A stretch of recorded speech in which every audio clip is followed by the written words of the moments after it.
어제 배현진 의원이 강남 한복판에서 피습을 당했습니다. 저번에는 이재명 대표에 대한 믿을 수 없는 사건이 있었는데 또 이런 일이 일어났습니다. 테러는 누구에게든 일어나선 안 될 일입니다. 어떠한 정치 테러도 용납해서는 안 됩니다. 철저하고 단호하게 대응해야 합니다. 왜 이런 일이 벌어졌는지 철저한 수사가 필요합니다. 이재명 대표 테러 사건도 마찬가지로 철저한 수사가 필요합니다. 배현진 의원의 쾌유를 빕니다. 살인미수가 범죄 중대성이 미흡한 사건이라는 경찰의 설명에 아연 실색하게 됩니다.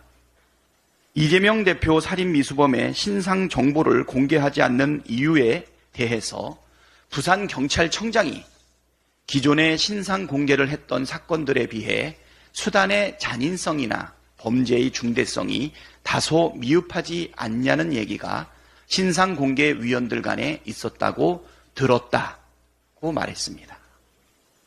황당무계한 변명입니다.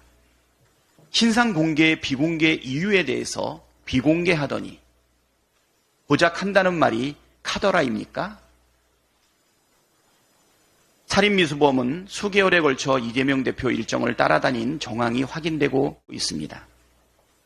범행에 사용한 흉기도 미리 구입해서 날카롭게 갈아 뾰족한 양날검으로 만드는 등 치밀한 준비를 했다는 사실이 확인되고 있습니다. 범행 당시에도 펄쩍 뛰어올라 정확하게 목을 겨냥해 흉기를 헉소리가 날 정도로 세게 찔렀습니다. 말이 살인미수지 제1야당 대표가 경찰 수십 명이 있는 현장에서 손도 못 쓰고 즉사할 뻔한 중대 사건입니다.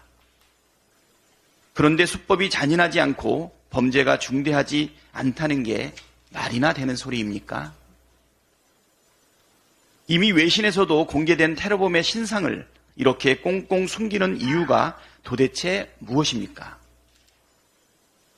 경호에 실패했고 사후 대응도 부적절했는데 수사 또한 축소 은폐했다는 비판을 감수해야 할 만큼 외압이라도 있는 겁니까? 부당한 외압이 없다면 경찰은 지금이라도 살인미수범의 신상 정보를 투명하게 공개하십시오. 대장동 재판에서 핵심 증인에 대한 검찰의 회유 압박 사실이 드러났습니다. 그동안 검찰은 대장동 수사와 재판에서 물적 증거를 제시하지 못하고 증인의 진술에만 의존했는데 그 진술마저 조작됐다는 증언이 나왔습니다. 대장동 일당 중 한 명인 남욱은 귀국하면서 취재진 인터뷰에서 이재명 대표에 대해 씨알도 먹히지 않았다고 말한 바 있지만 검찰 수사 과정에서 진술을 번복해 그 배경에 검찰의 회유가 있었던 것 아니냐는 의심을 산 바가 있었습니다.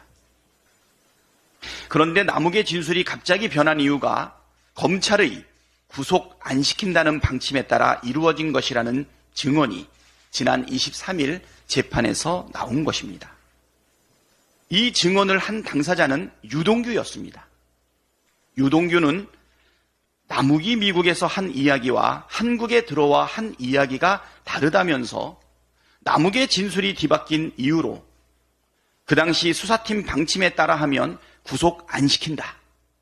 그런 이야기가 있다고 들었다고 말했습니다. 유동규는 그 이야기를 남욱에게서 직접 들었다고 밝혔습니다. 즉 검찰이 이재명 대표에게 범죄 혐의를 뒤집어 씌우기 위해 남욱과 부당한 거래를 통한 진술 조작을 했다는 뜻 아닙니까? 사실이라면 천인공노할 일입니다. 정치 검찰의 조작 수사 행태가 만천하에 드러나고 있습니다. 증거를 조차 진실을 밝혀야 할 검찰이 증거를 조작해 진실을 덮고 있습니다. 이 정도면 국기문란입니다. 사법 질서를 어지럽히는 윤석열 정치 검찰의 만행은 반드시 심판받게 될 것입니다.